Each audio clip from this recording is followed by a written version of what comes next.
임종석 남북정상회담 준비위원장 부적절. 이 홍지만 대변인이 논평했네요. 네. 이 논평에 대해서 우리 잠깐 그래도 한번 거론해주고 갈까요? 논평을 먼저 잠깐 말하면 쭉 내용이 다 이렇게 있네요. 청와대가 남북정상회담 준비위원장으로 임종석 실장을 내정하고 통일부 장관을 총괄관사로 선임하는 것은 부적절하다.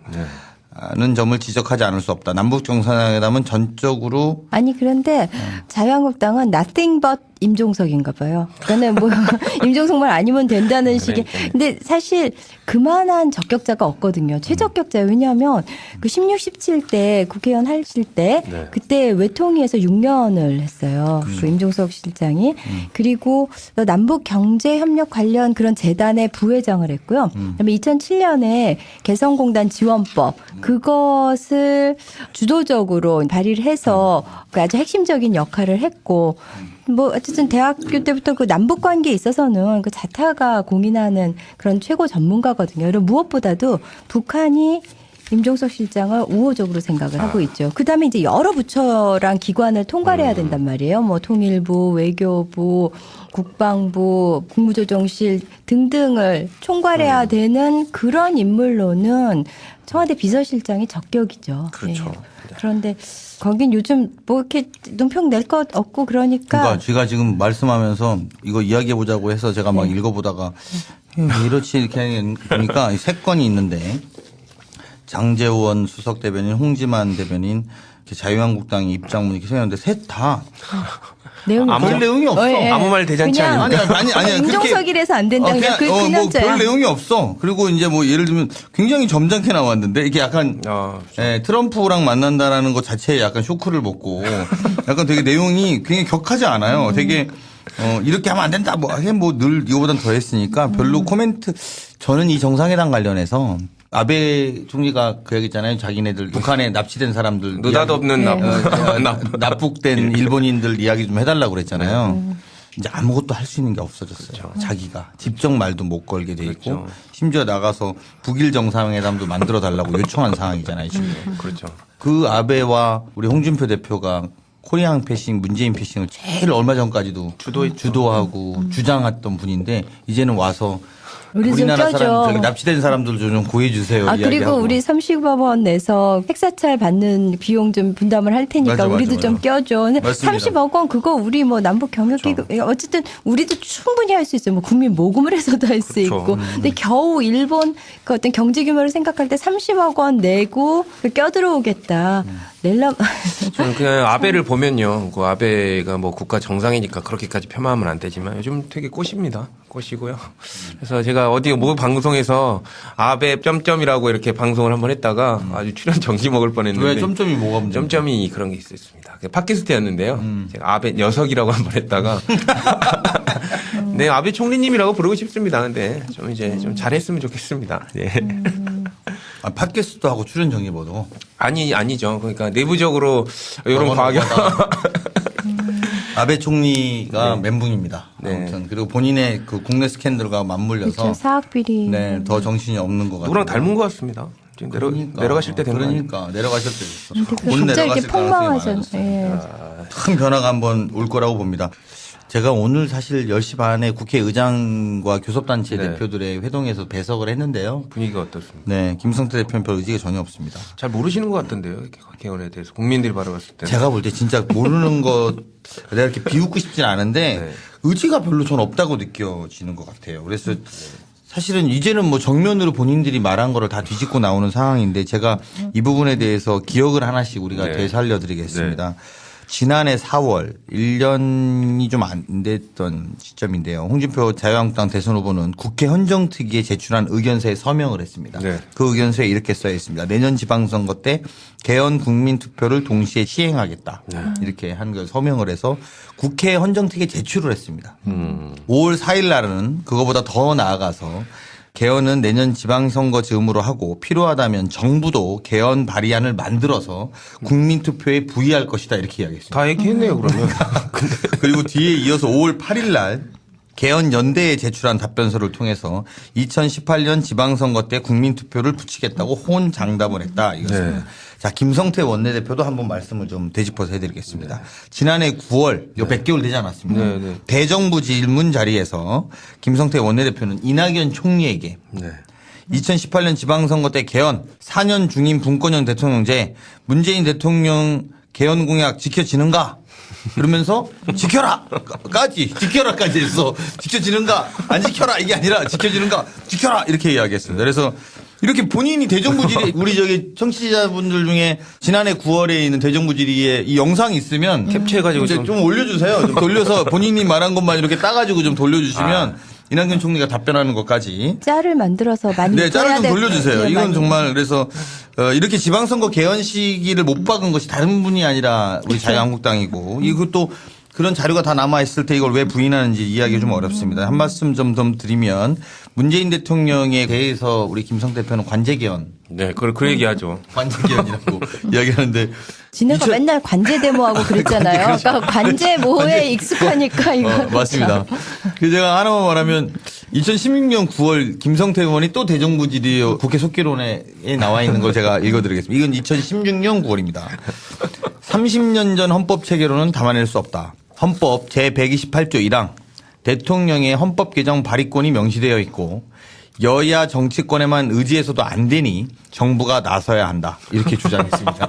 지금 관제개헌이라고 하신 분이 본인이 말대로 관제개헌이라면 그러니까 저는 이제 2018년 문재인 대통령이 개헌안 발의가 관제개헌이라는 분이 2016년에 이미 주장했고 또 이런 분이 원내대표를 하고 계셔서 제가 얼마 전에 낸 논평입니다만 그때는 맞고 지금은 틀리다.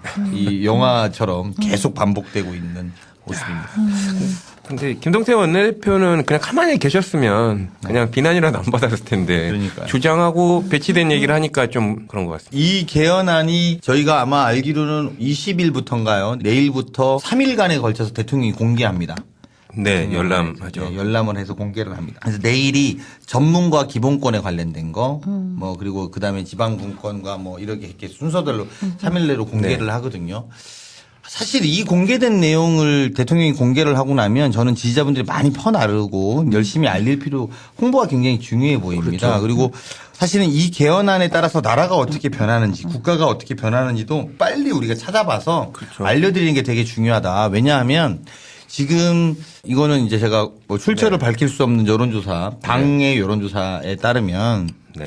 생각보다 개헌에 대해, 그러니까 개헌은 맞다고 생각하는데 대통령의 개헌안이 조금 우리 지지자들이 좀 도와줘야 되는 상황이에요. 예. 그러니까 뭐냐면 우리가 좀 더 높긴 하나 조금밖에 안 높은 상황이에요. 이게 왜 그런지 제가 분석을 해드릴게요. 왜 그러냐면 한국당이 이야기하는 분권형 대통령제 들어보셨죠? 네. 그 한국당이 이야기하는 분권형 대통령제에 총리는 어디가 선출한다고 하는 겁니까? 국회에서 선출한다. 국회에서 총리가 선출한다는 네, 거죠. 그렇죠. 장관의 임명도 총리가 한다는 겁니다. 네, 네. 그러면 이게 어떻게 되냐면 분권형 대통령제라고 말하지만 사실상의 내각제입니다. 의원 내각제죠. 의원 내각제. 네. 총리를 국회에서 뽑고 총리가 다 실권을 행사하면 내각제라는 거예요. 그러니까 지금 한나라당이 어떤 전술을 피고 있냐면 자꾸 그 미묘한 말 차이로 본말을 호도하고 왜곡하려는 현상을 보이고 있습니다. 가령 예를 들면 잘 보십시오. 네.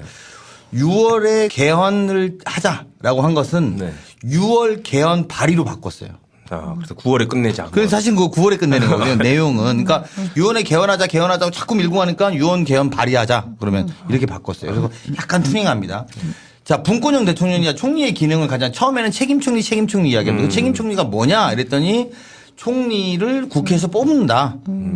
그러면 뽑은 총리가 뭘 하냐 그랬더니 장관도 임명하고 내치를 다 한다. 그러니까 이건 내각제예요. 그렇죠. 그래서 이게 우리 지지자분들이 국민들에게 알려주셔야 되는 것은 그건 내각제라는 거고 네. 지금 하고 있는 건 6월 개헌을 하자는 거지 6월 개헌안 발의를 하자는 게 아니고 그런 미묘한 트랙으로 자꾸 만들어서 혼란을 주고 있습니다. 그렇죠. 그러면서 관심을 멀리하고 있어요. 질리는 거죠. 그렇죠. 6월 개헌, 우린 투표를 해야 되는 건데 그렇죠. 6월 개헌 발의 이렇게 해서 끝까지 안 들어보면 그냥 6월 개헌 뭐 이렇게 가는 것처럼 그렇죠. 호도하는 것이고 또 아까 의원 내각제에 대한 국민들의 지지는 굉장히 낮잖아요. 네. 그러니까 사실은 의원 내각제를 말하면서도 분권형 대통령제라는 이름 이름만 하에 이제 사실은 그게 의미하는 바는 의원 내각제가 되도록 이게 정말 이렇게. 환장하는 거예요. 네. 겉으로는 분권 대통령의 권한을 네. 분산시키자 이렇게 얘기해서 그거는- 취지는 그럴듯해요. 네. 그 우리 당도 그걸 부정하는 건 아니에요. 네. 그렇지만 분권이라고 해놓고 분권이 아니라 몽창 갖고 오겠다는 그렇죠. 거예요. 네. 국회가 다 내용으로 가져가겠다는 보면. 네. 국회가 다 가져가겠다는 거. 그래서 제가 논평 그렇게 냈는데 국회 권력을 위한 개헌을 하자는 게 아니라 국민 권력을 위한 그렇죠. 개헌을 하자는 게 우리 당의 입장이고 방향이고 또 대통령의 의지입니다. 그래서 지지자분들이 그렇게 분권 대통령이라고 쓰고 내각제라는 게 지금 한국당의 입장이라는 걸 분명히 알고 이런 게 책임 총리라고 하는 것도 이미 책임 총리입니다.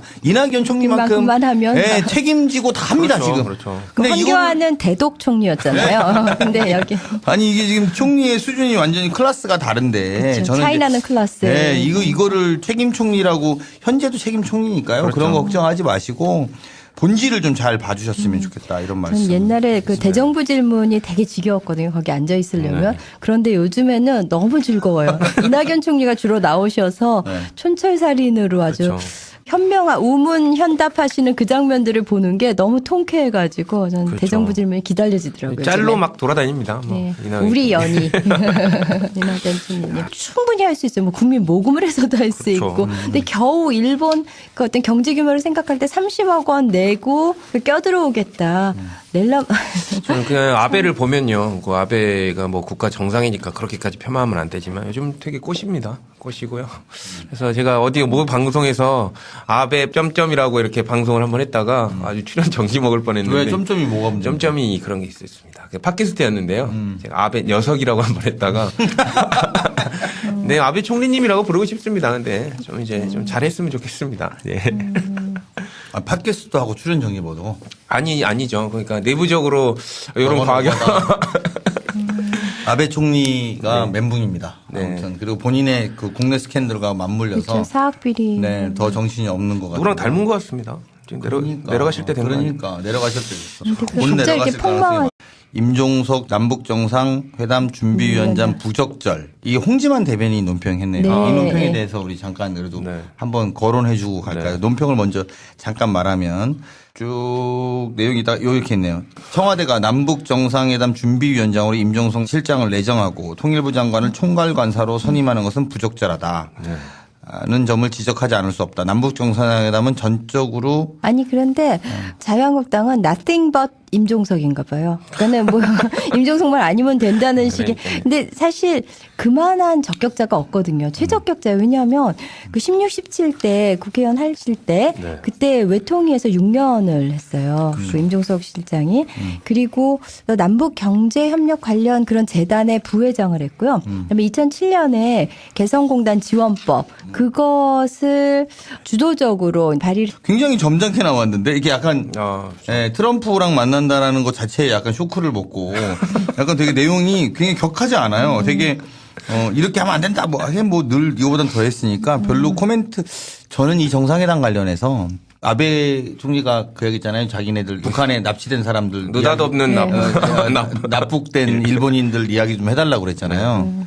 이제 아무것도 할 수 있는 게 없어졌어요. 그렇죠. 자기가 직접 말도 못 걸게 돼 있고 그렇죠. 심지어 나가서 북일 정상회담도 만들어 달라고 요청한 상황이잖아요. 지금. 그렇죠. 그 아베와 우리 홍준표 대표가 코리안 패싱, 문재인 패싱을 제일 얼마 전까지도 주도하고 주장했던 분인데 이제는 와서 우리 좀 우리나라 껴줘. 사람 저기 납치된 사람들 좀 구해주세요. 아, 그리고 이야기하고. 우리 30억 내서 핵사찰 받는 비용 좀 분담을 할 테니까 맞아, 우리도 맞아, 좀 맞아. 껴줘. 근데 맞습니다. 30억 원 그거 우리 뭐 남북 경협기 어쨌든 우리도 좀. 예. 큰 변화가 한번 올 거라고 봅니다. 제가 오늘 사실 10시 반에 국회의장과 교섭단체 네. 대표들의 회동에서 배석을 했는데요. 분위기가 어떻습니까? 네, 김성태 대표는 별 의지가 전혀 없습니다. 잘 모르시는 것 같던데요. 이렇게 개헌에 대해서 국민들이 바라봤을 때. 제가 볼 때 진짜 모르는 거 내가 이렇게 비웃고 싶진 않은데 네. 의지가 별로 전 없다고 느껴지는 것 같아요. 그래서 사실은 이제는 뭐 정면으로 본인들이 말한 거를 다 뒤집고 나오는 상황인데 제가 이 부분에 대해서 기억을 하나씩 우리가 네. 되살려 드리겠습니다. 지난해 4월 1년이 좀 안 됐던 시점인데요. 홍준표 자유한국당 대선 후보는 국회 헌정특위에 제출한 의견서에 서명을 했습니다. 네. 그 의견서에 이렇게 써 있습니다. 내년 지방선거 때 개헌 국민투표를 동시에 시행하겠다. 이렇게 한 걸 서명을 해서 국회 헌정특위에 제출을 했습니다. 5월 4일 날은 그거보다 더 나아가서 개헌은 내년 지방선거 즈음으로 해서 그 아주 핵심적인 역할을 했고 뭐 어쨌든 대학교 때부터 그 남북 관계에 있어서는 그 자타가 공인하는 그런 최고 전문가거든요. 그리고 무엇보다도 북한이 임종석 실장을 우호적으로 생각을 하고 있죠. 그다음에 이제 여러 부처랑 기관을 통괄해야 음. 된단 말이에요. 뭐 통일부, 외교부, 국방부, 국무조정실 등등을 총괄해야 되는 그런 인물로는 청와대 비서실장이 적격이죠. 그렇죠. 네. 그런데 거긴 요즘 뭐 이렇게 논평 낼 것 없고 그러니까 그러니까 제가 지금 말씀하면서 이거 이야기해 보자고 해서 제가 막 읽어보다가 왜 이렇지 이렇게 보니까 세 건이 있는데 장제원 수석 대변인, 홍지만 대변인, 이렇게 자유한국당 입장문 이렇게 생겼는데 셋 다 내용이 아무 없죠. 별 내용이 없어. 아무 말 대잔치 그냥 아닙니까? 아니야. 임종석이라서 안 된다. 그냥 그 뭐 남자야. 별 내용이 없어. 그리고 이제 뭐 예를 들면